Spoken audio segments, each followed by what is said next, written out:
I have a question.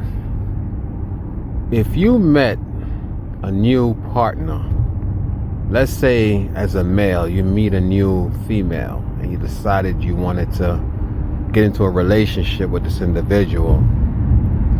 And let's say y'all decided, okay, y'all want to, be together. And at some point, y'all decide y'all want to live together. And you moved in, let's say her apartment then, right? And you went through the closet to put your clothes up. And you saw her ex clothing in the closet, his shoes, his cologne all over the place. Basically items that remind you or remind her of him. You know what I'm saying? Like his presence is still there in some form. What would you do? Like, besides, of course, getting emotional and being upset, like why you still have these relics of your ex. You know what I'm saying? Are you trying to hold on to your ex in some form of way? You know what I'm saying? More than likely, you probably would present, the idea that you don't like what you're seeing or what you encountered on, right? And then she have two choices. Either she get rid of the memories, the memorabilia of her ex, or she can come up with an excuse and say, well, this is the reason why I'm still here. But for the most part, if she really want to be in a relationship, the first thing she would have done is to get rid of all the memorabilia of her ex, because that's her ex. He's no longer in the picture. And now she decided to move on into a new relationship. So therefore, she wouldn't want to have a problem with you by having memorabilia of her ex. You know what I'm saying? Usually when people hold on to something from the ex, like it could be a photograph, it's because they still have feelings. They still have love for this individual. But you, on the other hand, as a male going into a new relationship with a female that you plan to have a long-term relationship with, you don't expect, right, this woman to have any memorabilia of her ex. Now, secretly she can do so, but for the most part, if you're going to move in with her, she want to make sure actually, as well as yourself, know that this is going to be exclusive. Whatever feelings we may have towards our ex, it cannot be present. It cannot be known, right?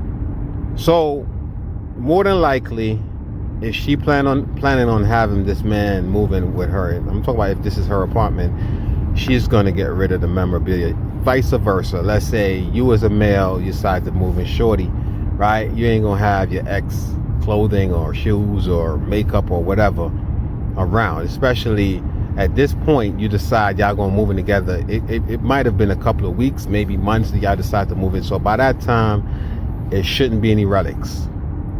Why am I saying this, family? It goes back to today. We are under rulership of a different class of mankind. Y'all refer to as people, right? These mankind that's ruling this world. I'm talking about worldwide rulership. Now, you may have some African countries that's being run by, let's say melanated people, but at the end of the day, they're still getting, orders from the Europeans, right? The one that's ruling today, these mankind, these species of people, these hybrids. So the question is this. Let's say we had our oral tradition. We had our oral way of doing things. In other words, things was passed down from generation as melanated people before the hybrids came into play, right? We had our own way of worshiping our quote-unquote God or creator or whatever you want to call him or it, right? We had our own way of doing it without any outside influence. So let's say now you have these occupiers, these conquerors, these colonizers, these fucking thieves that went into many nations and stole lands and claimed it as their own. Now, these colonizers, these Europeans, these hybrids, right? They come into, let's say, you're part of the world, right? And they decide, okay, they're going to occupy this particular land. Now, remember, you had your oral tradition. You have the way of worshiping your quote unquote creator in your way. Do you really believe that they are going to allow us to continue to worship our quote unquote God or creator in the way or in the manner that we was doing it before. If they are now coming into our land and stealing our land, killing, raping, destroying lives, do you think they are going to say, okay, we're going to do everything that's wicked to y'all, but we will allow you to continue to pray to your God or worship your God the way how you want to worship your God? Because for the most part, people worship a God simply because they believe this God is superior or supreme or has some kind of ability to help them, whether it be help them with their crops or sustain life, whatever. You're going to worship something if you believe you can get something out of this quote unquote God, right? So if we are worshiping, or let's say these Aboriginal people are worshiping their creator, it got to be a reason why they're doing it, because they're getting something back. So let's say we are the children of Israel. Let's say, which I do believe, we are the Most High creation, right? I'm talking about the melanated people.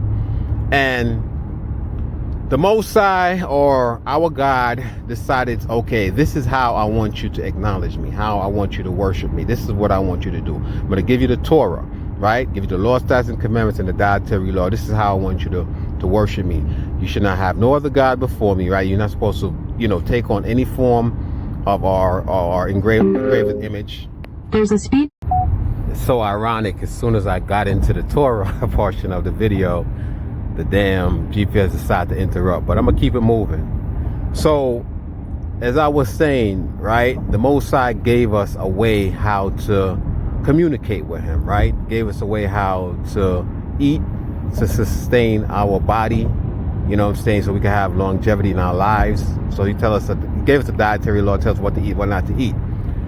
So now you have these hybrids, they come into play, and they realize that we are the Most High chosen people. They got our records, right? And they stole our records, they analyze, and they, they decipher certain information, and they realize these people are special. And the only way we can overcome or overtake these people is to separate them from their power source, right? From their quote unquote God. Now, physically, they're not able to do so, because the Most High, when we did what we had to do, and we started to, when we were obedient to His law, statutes, and commandments, we were powerful.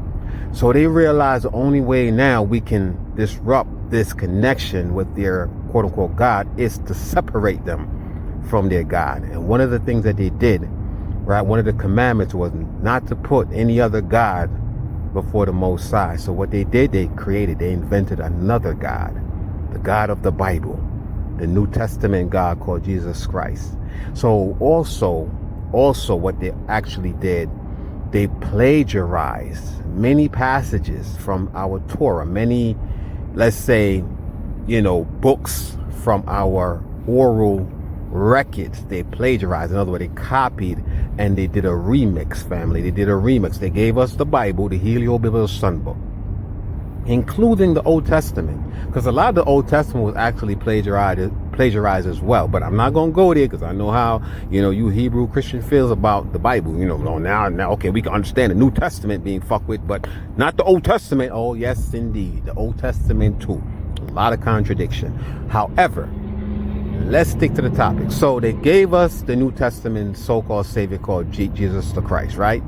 Which ain't really saving nobody, not even them, not even the people that actually created this God. This God isn't doing nothing for them. So they created this being, and they said, okay, well, He's the Savior of the world. I don't see how, because the world is still fucked up as far as I'm concerned anyway. I don't know about your part of the world, but when I look around, there's a lot of killing, murders, and suicides, and just a lot of shit going on where you can't say this person is really doing a good job of saving the world. You know what I'm saying? Because usually it's save you from some shit, but you can't wait till you die to be saved, because you want to be saved from death. You know what I mean? I'm being condescending to this motherfucker. So again, family, so this creation, right? This creation of this new God, right, is what's literally separating us from our quote unquote God. I hate to use the word God, because God is nothing but a title. So I'm going to ask y'all this question. From the time of conception, from the time you was introduced to this new God, this white man God, Jesus the Christ, can you tell me, forget about your own personal life, but just look at the whole overall condition of the world.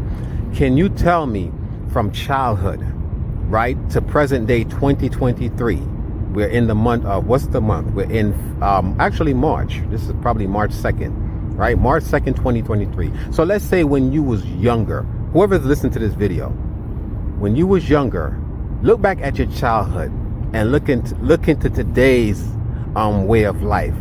Is it better for you as a child growing up into adult? Is it better now as an adult, or is it worse? For me, when I was growing up, when I was younger, life was great. You know what I'm saying? Whether or not Jesus Christ was there or not making it happen, but life was great. You know, we didn't have to worry about pandemic. We didn't have to worry about wearing masks. We didn't have to worry about getting jabbed up and shit for our DNA to be altered. We didn't have to worry about people carjacking and, you know, Planned Parenthood. I'm sure back then it was too, but, you know, it wasn't well known now, so it was not widely exposed. You know what I'm saying? We didn't have to worry about so-called white supremacists and shit. You can't go out without worrying about if they're going to shoot up a supermarket that you're in. You know what I'm saying? We didn't have to worry about the justice system incarcerating our men. At least, like I said, when I was younger, maybe it was going on, but I didn't know anything about it. I didn't see it, right? But now growing up, doing a lot of research, I realized that we are back in slavery. When you get incarcerated, you're right back into slavery, right? Free labor. They may give you $2 a month or whatever, but at the end of the day, you're working for free. So what they do, they put situation in your community, right? We are a project. We are basically a product of our environment. So they put situation into the community where you have no choice but to turn to illegal means to survive, right? To take care of your family. So, you know, you out there one day walking on the block, you know, probably smoking some weed, probably drinking something. They pull you over, they put you in the system, they give you a ticket, lock you up for whatever the fuck, you know what I'm saying? Back then, you know, you smoke weed, they lock you up. Now weed is legalized because white man can make money off the shit, right? But back then they put you in the jail for maybe 2 years, you know, having half an ounce of weed or whatever. So now you got a record. So when you go over to get a job, you can't get a good job because guess what? You're in the system, right? What happens next? You turn to a life of crime because you cannot get a decent job. So they put your ass in jail, you become a slave, right? Then, in order to get out of jail, you find religion. Whether you find Islam or you find Christianity, in some cases Judaism, but for the most part, black people like to get towards Christianity or Islam. So then you turn to religion. Who are you worshiping? You were worshiping a God. You basically worshiping a God that was created by the so-called Catholic Church, because a lot of y'all don't realize that all religion came from the Catholic Church. So you start to now worship an idol, an image, which furthermore puts you like further away from the Most High, right? Because remember, we are the children of Israel. So now you do that. So now you worship this guy. So this guy said, okay, you know what? I got to make it look good. I got to make it look like, you know what I'm saying, I'm legit. So he might, you know, talk to, or he might influence the people in charge and cut your sentence short. So now you really are convinced that there is a God. This God, this white man God is for real. You know what I mean? Because if I'm a deity, right? If I'm Lucifer, and I want to convince you that I am there for you, right? When you sell your soul, I'm going to give you all the riches. I got to do some shit to make you believe that I'm on your side until I win you over, and then you sign your soul over to me. Then I know I got your ass, right? And then I could take you out and shit. And that's what's happened to a lot of these so-called Christians. They're dying from the so-called pandemic. They're dying even in their motherfucking church. They're dying. They're getting killed. People walking in that shit and shooting their ass up. And guess what? You know what I'm saying? Where is this Jesus character that's supposed to be saving you? You're supposed to be the man of God. Which God? I don't know. So Satan, Lucifer? You know, where is he when you need him? He's nowhere around. So what I'm saying to y'all family is this, right? Don't think for a moment that this God y'all are worshiping, the God of the Bible, right? Especially the New Testament God, is there for you. It's actually here to save. No. His job is to destroy, because at one point in the Bible, Jesus said, I did not come to bring peace on earth, but to bring a sword, right? Now, I don't know about y'all, but when I hear the word sword, I think of destruction. I think of taking life. You use a sword as a weapon to take life, not to create life. That's what Jesus, matter of fact, here go the passage right here in the Bible where Jesus said, I did not come to bring peace on earth. I'm paraphrasing, but you can read it for yourself. He said he came to bring division. So when are y'all going to wake up and realize that we need to just acknowledge one power, one quote unquote God, the God of the Old Testament, the one that says to obey, not the one that says to divide or to hate.